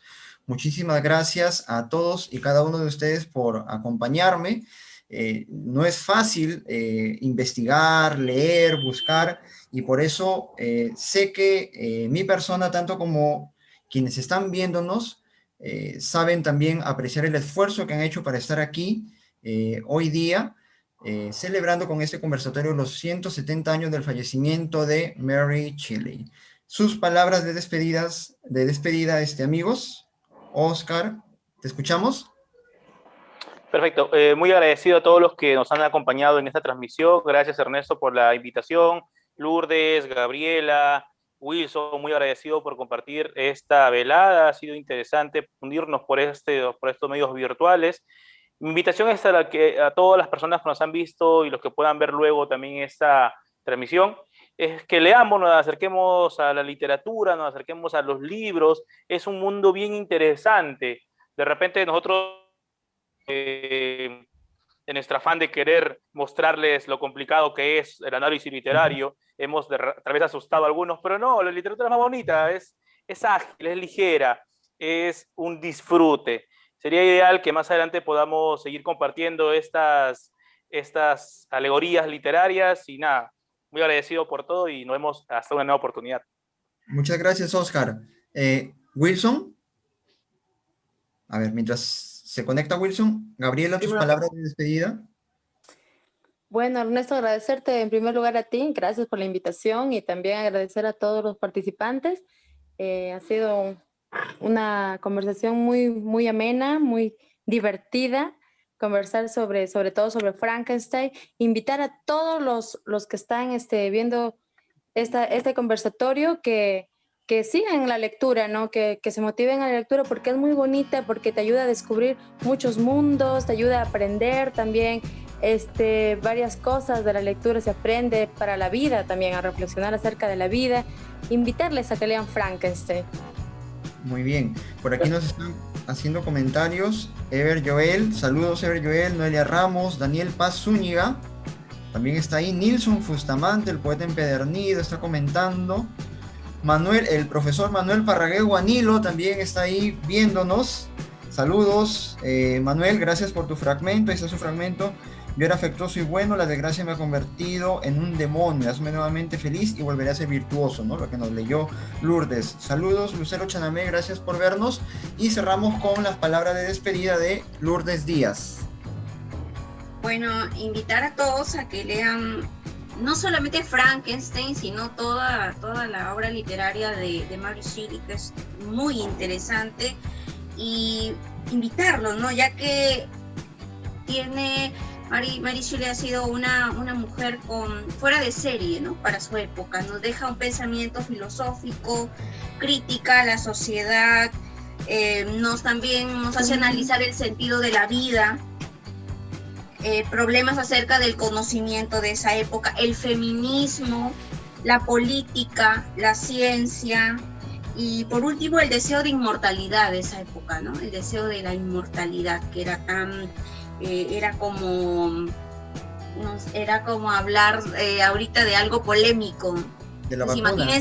imagínense esos temas en 1818, imagínense, y todo lo que tenía que enfrentar Mary Shelley, ¿no? La mujer, con todo el mundo encima. Entonces, entren a este mundo que es muy interesante, y muchas gracias Ernesto, ya había leído la obra, pero ya por esto creo que voy a leer a toda la obra literaria de Mary Shelley, ¿no? Voy por dos, ya voy a seguir con más lecturas. Muchas gracias a todos, colegas Wilson, Oscar, Gabriela.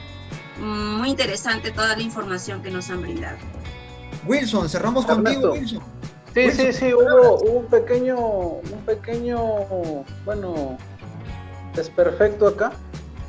Bueno, mi amigo, muchas gracias por esta reunión que ha sido completamente interesante, y reitero mis palabras pues del inicio en que me da bastante gusto que nuevamente intelectuales jóvenes se pongan a interactuar, ¿no? Respecto a estos temas que son en suma interesantes, y también pues nos abren los caminos de la luz, nos liberan de las tinieblas, ¿no?